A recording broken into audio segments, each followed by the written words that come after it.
There are 10 million stories in the naked city, but we don't have the rights to tell them. So we're gonna look at these instead. Here we go. Hey, what are some of your small town what the hell stories? I'll start. Story 1. I once lived in a small town in the Appalachians, and I have a story somewhat similar to yours. Similar to what? This is the first story. Anyway, the town was too small to support any kind of hospital, but they had a diner that functioned as both the local watering hole and a doctor's office. The doctor owned the place and also served as the main cook. You could sit at the bar next to someone and not know if they were getting something to eat or if they were about to get inoculated. The town was very, very small and remote. The schoolhouse I went to is the smallest public school in that state, by a long shot. The senior class, this school went K to 12 and still only had about 40 kids. Not all of them lived in the town, did a family tree project, and discovered that they were all related. Not even distantly. It was like third cousin or something. The punchline? They still held prom. Also, our neighbor, who lived somewhat close as the crow flies, but about 45 minutes driving through mountains, gave my mom her old wood-fired range because she had just been hooked up with electricity and didn't need it anymore. Keep in mind that this was the mid-90s. I have too many stories about that place and the crazy folks who live there. I didn't think any towns like that still existed, but they're out there. They're kind of like time capsules. I've received several requests for an Ask Me Anything. I think this would be pretty cool, so I'll work on clearing my schedule out a bit so I can do it right. No promises, but I think that would be fun. This gives me hope that Twin Peaks is out there somewhere. And here we have the story that sets off what to expect. I grew up in a small town, but nowhere near this small. I thought I'd be able to relate to the stories around here, but probably not. I think, like me, you're ready to dive in and get to some details. Story 2. We had this local crazy lady. Everybody called her Crazy Tina. She was messed up. Apparently, at one time, she was a normal person and had a family and everything, and then she started doing a bunch of substances and kind of lost it. But man, some of the stuff she did, crazy. She had a garden in her front yard, which sounds normal, but she was growing rubber boots. Yeah, she had planted like 20 or so rubber boots with just the tops hanging out. And she had another 30 or so just in a huge pile. It's been there for as long as I can remember. She decided one day that she was going to paint her house, which again sounds kind of normal. Except instead of doing it like a normal person, she bought a can of spray paint. And instead of spray painting like a normal person to try and get even coverage, she just freaking sprayed it all over. That led to more people going up to her house and spray painting dongs and poop on it. Then I guess she got tired of that, so she ripped off like half of her siding. Not all of it, no, just half. And she was the only person in the entire town to have bars on her windows. I don't really live in a town where people put bars on their windows. She is literally the only person here who has done that. And man, you ever walk down the street she lives on? Holy hell, she'd be yelling, "Get the frick away from my house!" And then you'd have to run away from her and everything. She was nuts. She was like that crazy cat lady from The Simpsons, but she had no cats. And yeah, apparently she was once a completely normal and nice person. My mom went to school with her. Then something just went off in her brain and she was never the same again.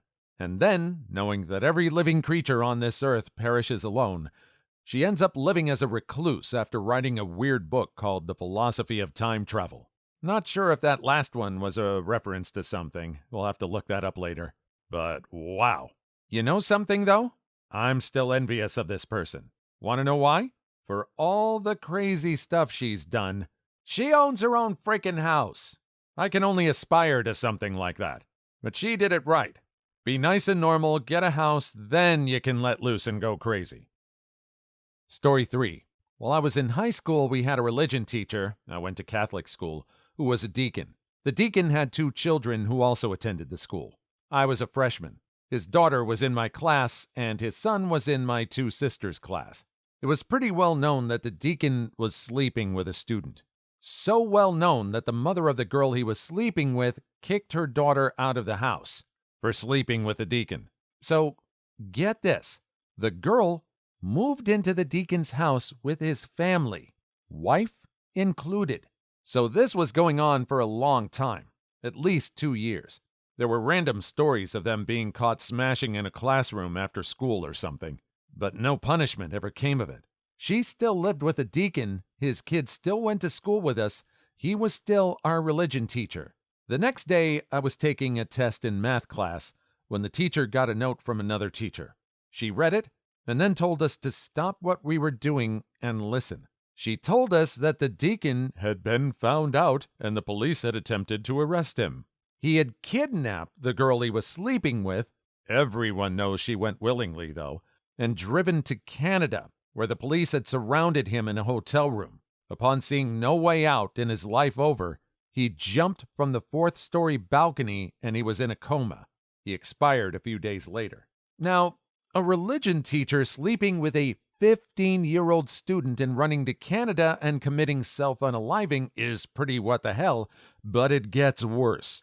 So, anyways, after going to college in another state, I came home to visit once. Bringing up this story to reminisce, my friends enlightened me to new developments. Apparently, the wife of the deacon had allowed the girl to stay with her family even after all this went down.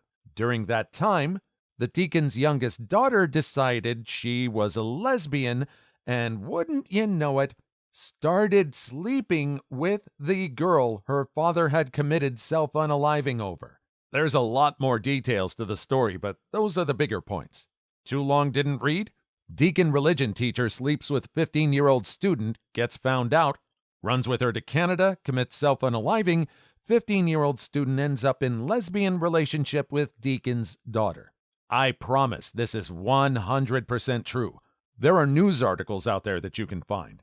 As for the idea that his daughter wasn't a lesbian with the girl, I can absolutely guarantee that I saw them together on multiple occasions holding hands. When asked about it, they confirmed it, and I saw them passionately kiss at a movie theater. Wow, that story has the highest what the hell to word ratio I've ever seen. That is wild. I'm always reminded of some video of some person from a small town complaining about the depravity that happens in the big city. I've lived in big cities. I've not seen anywhere near the kind of what the hell that this story brings. And I manage to get out a lot of times. Most nights. Story 4. I grew up in Flagstaff, Arizona in the 80s. As a kid, one of my favorite places to go with my father was Ruff's Guns and Liquor. And it was exactly what it sounds like. A combination gun and liquor store. Another Flagstaff story. There was a small airport outside the town. Very small. In the morning, the elk would come through the tree line and lay on the asphalt runway because it was warm. So every morning, a bunch of guys would go out to the runway and basically run around screaming and clapping and flailing their arms to chase the elk away so that the planes could do what they do. Mostly taking off, landing, and occasionally sliding into a field. Eventually, the elk got used to that. So then they figured out one guy could go out, fire a shotgun into the trees, and the elk would take off. Then they got used to that. So it ended up every morning these guys would go out to the runway and basically kick, hit, and generally harass these elk until they finally got sick of it and wandered off.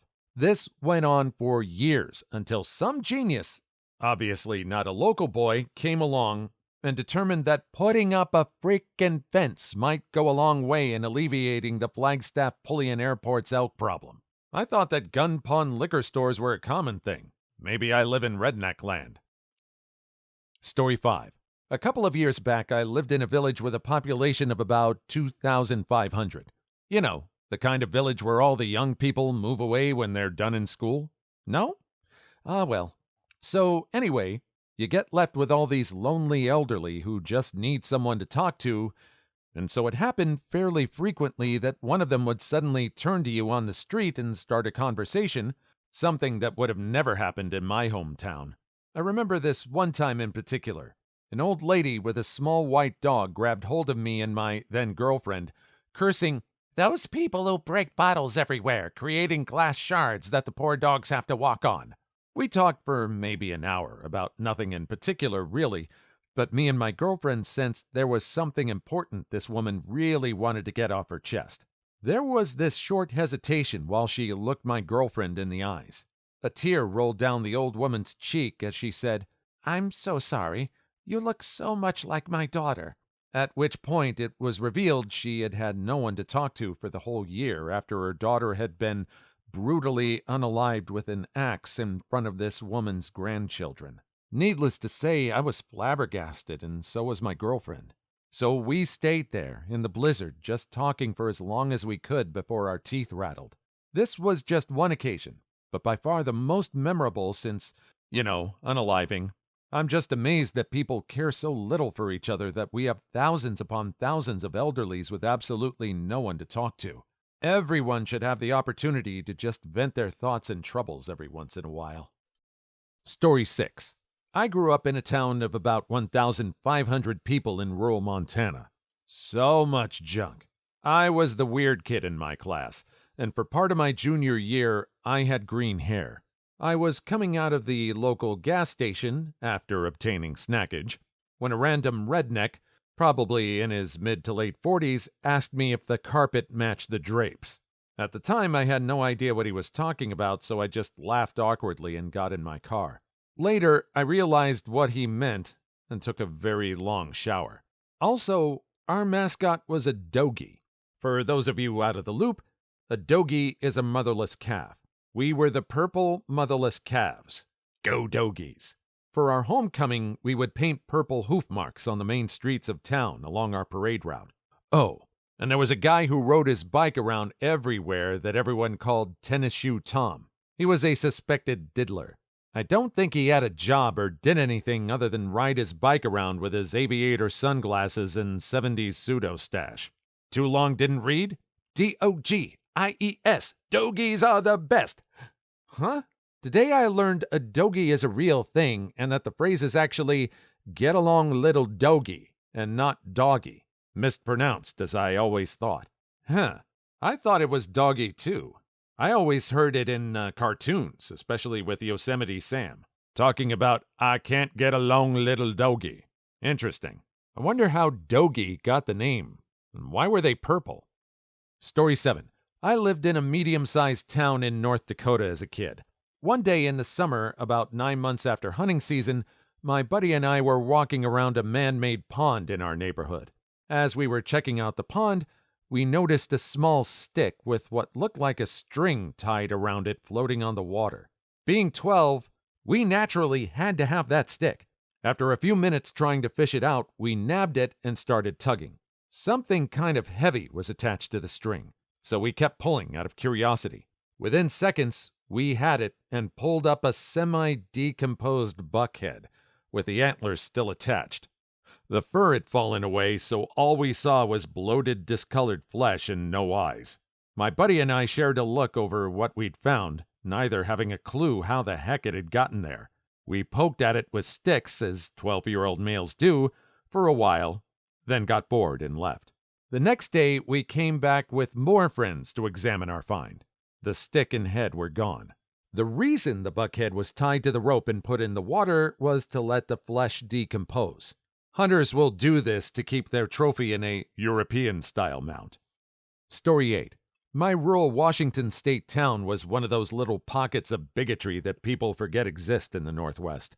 We had precisely one Jewish family for a while, but they moved away soon after an elementary school teacher told one of their little girls that she and her family had unalived Jesus. We also had exactly one black police officer out of around 4 total, who was constantly treated terribly and assigned to junk work until they finally fired him for no good reason. There's still a lawsuit pending about that. I believe, and in both of those instances, someone wrote an anonymous letter to the local paper saying that the buttholes involved represented the silent majority of the town. We also had the typical hillbilly crystal problem. That made headlines when our sole 3-unit apartment complex blew up in the middle of our minuscule downtown area. Then there was the time that the local pagan family decided to do a midnight ritual on a railroad bridge, and they all got hit by a train. You can imagine what the silent majority thought about that business. On top of all that, our high school mascot was a potato. We had a dog run for mayor, and Lewis and Clark mentioned us in their journals as the place where they got a particularly awful night's sleep. I can't be the only one that's cracking up at the image of a high school pep rally full of young kids cheering on the hometown potatoes. Story 9. I remember we had this old guy we called the Gumman. He would hang out in the local Piggly Wiggly, a grocery store, all day and ask little kids if they had gone to church that week. If you told him you had, he'd give you a piece of gum. It was only later in life that I found out that he wouldn't give any gum to black kids, only white. After typing this all out, I realized how creepy the whole thing actually was. To be honest, Gum Man sounds like one of those creepypastas. I wouldn't be surprised if this story ends up becoming the newest hot creepypasta villain. You better tell the Gum Man you went to church, or he won't give you any gum. Story 10. Small town in central southern Illinois. A man's horse expired and he hadn't yet taken it to the dump. Some drunk rednecks got together about a week after it perished and decided they should take it instead. They tied it behind their truck and started dragging it to the dump, but decided it would be more fun to drag it around the square a few times. Was fine until the skin tore and it started leaking horse fluid in parts all over the pavement. Small town in Colorado. Our dog expired while we were away, and the vet didn't have a fridge big enough for it. We wanted to bury him at home. So he went into the fridge of the local restaurant for a few days.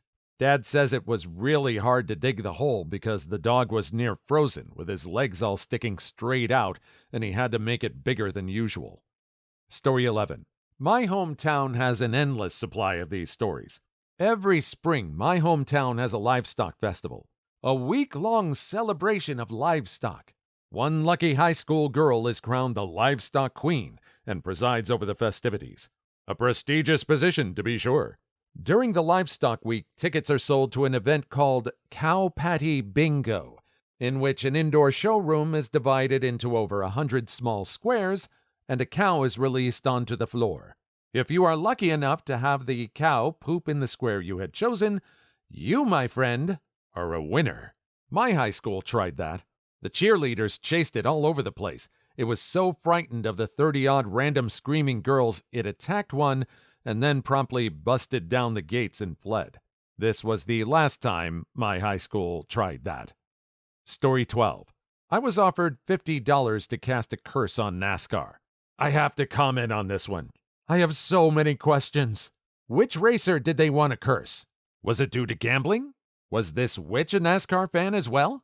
And what kind of hometown has toleration of Wiccan practices and NASCAR? It seems like a weird combination, don't you think? So instead of riding a broom around, does the Wiccan ride a hubcap or something? Story 13. My next-door neighbors divorced. The mother won the house. When we moved away, the father bought our house. They are now both in gay relationships, living as next-door neighbors. That's freaking amazing. Story 14. I was 16, hanging out on the roof of a local establishment because what the frick else are you gonna do in small-town America, and a cop in uniform who was drinking offered me a beer. 25 now and still occasionally get ID'd, so it's not like I've ever looked older than I am. I went to a field party in West Virginia after bailing my buddy out of jail for DUI. When we got to the party, his arresting officer was there and they drank a beer together. Later, the cops brought out boxing gloves so they could box some people at the party. A DUI in West Virginia was a $500 fine. Story 15. I grew up in Memphis, but I used to go to this really small town in Arkansas a couple of weekends a month.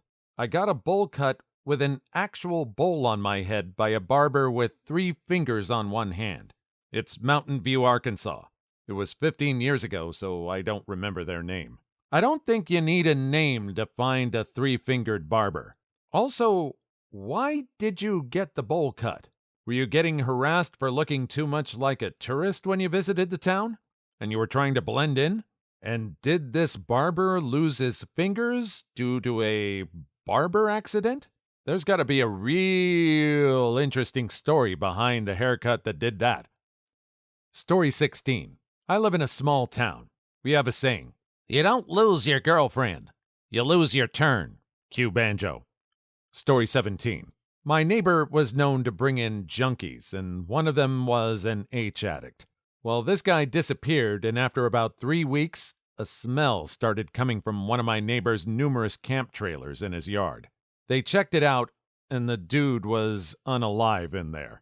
The autopsy reported that he had heart failure due to injecting pine sap because he ran out of H. I have a lot more stories. I grew up in a town of less than 500. Who knew pine sap was so deadly? Story 18. I was hanging out with my grandma's neighbor's 2 grandkids. Wes, the boy, wanted to go back in the bush. We lived in a rural area, and so his grandmother let him take me and his sister down the back road on an ATV. We were back there barely 10 minutes before we came across the most horrible stench I've ever smelled. Wes drove towards the smell, and we found a cow graveyard. There were 25 plus unalive cows in various states of decay. Wes's sister said she was going to throw up, so we left. Not really that what the hell, but I was quite young and had nightmares about zombie cows for months. Grains. That sounds like the beginning of the funniest Far Side cartoon or the unintentionally funniest horror movie. I'm trying to think. Are there any zombie cow movies? Well, maybe not the zombie cow as the main character, but are there any films that feature a zombie cow? Maybe they give infected milk? Zombie milk. It does a zombie good. Story 19. Little children, including my sister, set out on school's Environment Day to pick up trash in the woods. Find World War II bomb. Frick, putting that in my trash bag. Please like and subscribe if you've made it this far. I hope you'll enjoy the rest of the video and have a wonderful day. Story 20. People's family trees here are wreaths. I'm going to use that one. Story 21. I was an EMT for a small company. One of our trucks hit a deer in a neighboring jurisdiction. Argument ensued about who got to keep the deer. Man on Crystal throws cash register at store clerk. After pursuit that ends when he's captured on the roof of the bowling alley, he ends up in the hospital for having broken an ankle running. Tiny emergency room means he's placed in one of the 2 neighboring beds. The other being occupied by the store clerk. Hilarity ensues. That just gives straight sitcom vibes right there. That's almost Seinfeld-level vibes. Were they not warned about who these 2 people were? There couldn't have been any other fights happening in that town. Doesn't sound like there would be any room for it. Story 22. My brother's university is in a town that's pretty much literally in a cornfield. The instructions on the school's website literally say, turn left at the stop sign, because there is only one in the entire town. University of Minnesota, Morris. Colder than Hoth, and nothing but corn and alcoholism for miles. Story 23. My local Walmart has a hitching post. That is all. Dude, that's awesome. Story 24. Maybe not a true what the hell story, but my favorite My Hometown Is So Small/country story is that at our country fair, there was a girl in my high school class that was a finalist in both the beauty pageant and the arm wrestling tournament. What, no one finds strength attractive? Good on her for being a finalist in the arm wrestling tournament. I wonder if there were any side bets. If I beat you, you have to vote for me for Beauty Queen. Story 25. Also, I was buying beer in a very small town in Central Oregon. It was just a store/gas station on a state highway. As a young-looking 21-year-old, I carried my passport with me because I figured it was better and more believable ID. I got carded and handed him my passport. He said, "I asked for an ID, not a book." Story 26. You can always tell when the seasons change in my town by a man named Leon who walks everywhere. He is an older Indian, Native American man with long dark hair. When it starts to warm up, every year without fail, he starts to wear his cut-off jean shorts. His legs are always shaved and he oils them down. He completes his look with a button-up Hawaiian shirt, a safari hat, and Keds. That's male fashion advice mod material right there. Story 27.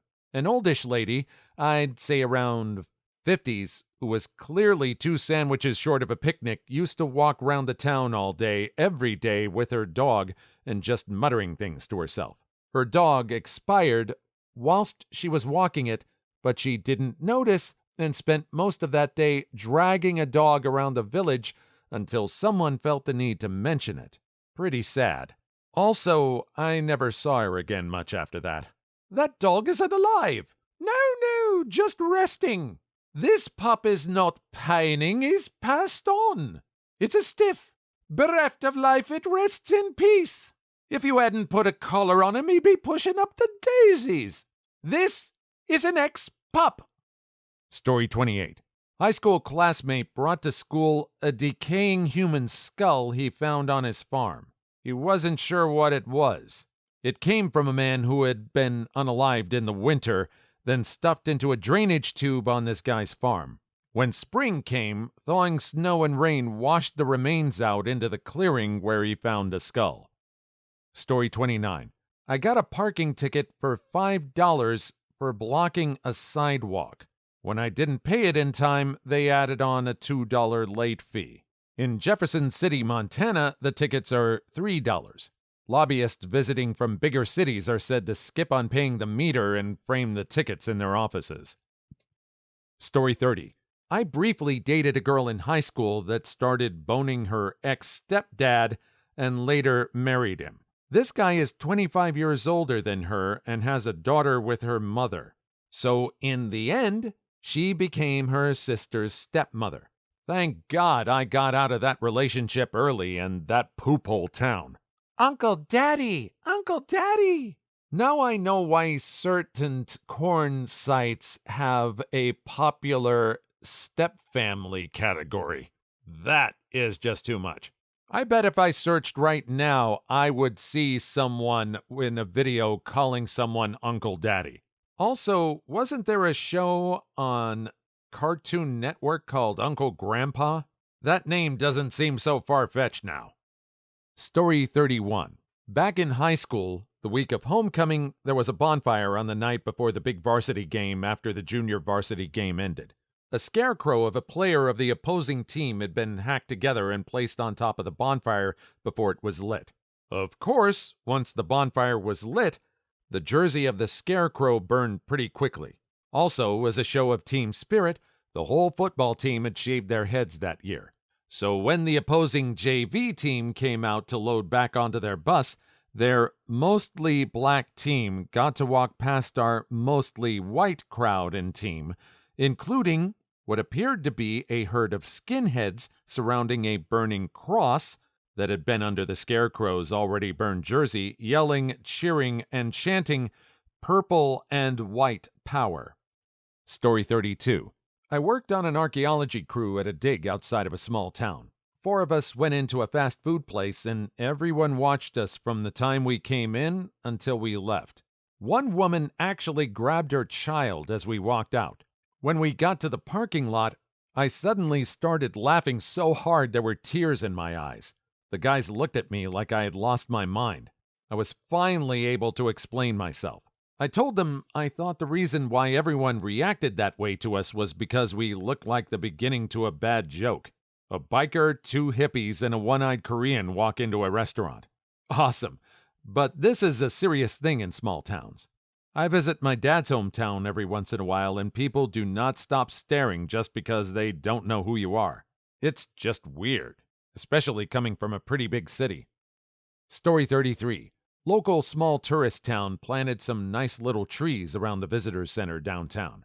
Someone cut the trees down. Took them a week or so to notice. Hey, didn't we used to have trees here? The unknown tree thief continued to slowly take out trees, causing quite the mystery. Then one day, after a heavy rain, 2nd Street flooded. They sent someone down into the storm sewer who found a beaver dam under the city streets. Animal control managed to live capture the beaver. His dam was destroyed, and he was relocated to the country. He created a nice dam out there, flooding a former field which had been fallow anyway. Then one day, the beaver got hit by a car. It was very sad. Less than a month later, his dam failed, and 2 roads were washed out and a community was flooded. Too long didn't read? Don't mess with Mother Nature. Aw, poor Beaver.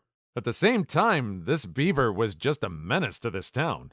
Not intentionally, he was just a beaver being beaver. I hope they were able to replace the trees that this beaver took down. Story 34.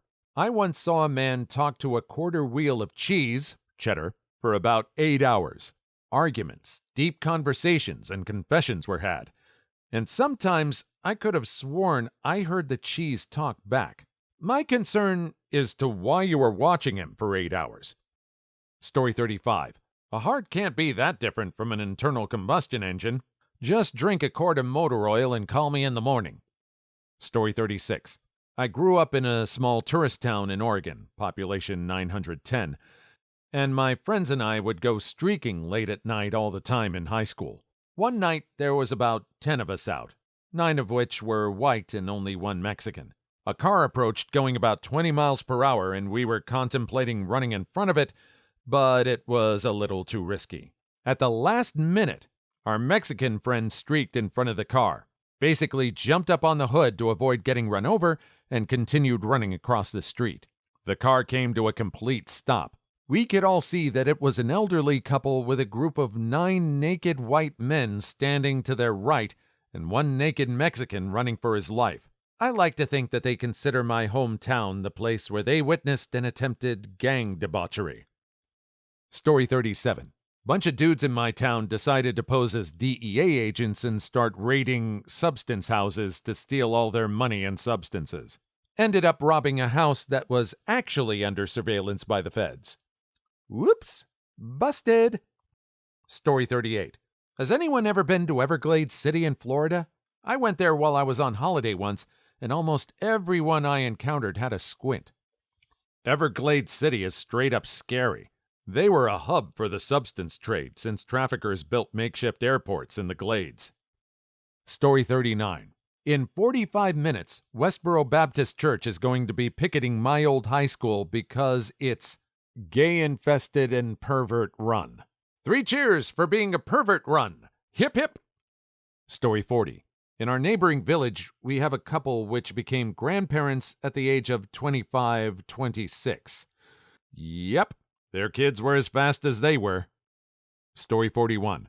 My former band used to play at this bar in a little town frequently. One Friday, an attractive young lady asked me to go home with her, so I did, and yada yada yada. The next day, we show up early for Saturday's gig and stop for dinner. One of the bartenders was also there, and he approached me. So I hear you and Angela are dating now. It hadn't even been 10 hours since I left her place. I replied, I don't think I would call it dating. Right before our first set, she walks in, slaps me, and walks back out. News travels quickly in small towns. You yada yada'd over the best part. Story 42. My hometown once had its major roads shut down because a rafter of wild turkeys decided to hang out in the street for a day. Why do I get the feeling you like telling this story just because you get to say the phrase rafter of turkeys? Story 43. Lived in a town of about 250 people until I was 14. Was at the local bowling alley during league night. Walked into the bathroom/locker room to find a few older gentlemen holding a huge package filled to the brim with a white substance, which I found out later in life was magic powder. I told my old man this and he just shook his head, clearly knowing who they were. Apparently everyone knew about them and just didn't give a care. Just found out recently that the magic powder ring, if you want to call it that, was busted with 20 or so people involved. Too long didn't read? Don't fry bacon naked. Story 44. All right, so living in a small town, you get used to all sorts of stupidity. A high school friend was filling up his truck at the gas station when he realized that he was putting gas in and not diesel. Oh, hell. Because the gas had already been pumped, he had to pay for it and take it. So he ends up siphoning off the gas into 5-gallon pails. So he's got absolutely no use for this gas. So what does he decide to do? Burn it. Him and his friends, I wasn't there for it, get a good flame going around these pails and everything is going good until he gets bored. Well, out of the boredom and the fact that apparently it isn't happening fast enough for him, he decides to kick the pails over. Long story short, the gas splashed on him all over, lighting him on fire. He now looks like Freddy Krueger without a fedora. That is so sad. Story 45. I lived next to a farm in Siler City, North Carolina. One day as a kid, I walked down the road to explore under the bridge on my road. To my surprise, I found a bag full of rotten cow carcasses. Story 46. An acquaintance of mine loaded up on Valium and decided it would be a good idea to try and rob the local corner shop using a knife and a baseball bat. So he goes in, hits the cashier on the head with a bat, attempts to pick up the cash register to carry it out, but realizes it's too heavy, so he exits quickly. As the police arrive around 10 minutes later, he realizes that he's fairly well known in the area, so he wants to get himself an alibi. To do this, he strolls back to the shop, which is now full of police, and goes and sits in the hairdresser's next door, acting as if he's only just arrived on the scene. He got arrested straight away. I should also mention that he was wearing the exact same clothes when he returned to the scene of the crime. Please leave your story in the comments. I would love to make a video on them in the future. Also, don't forget to like and subscribe.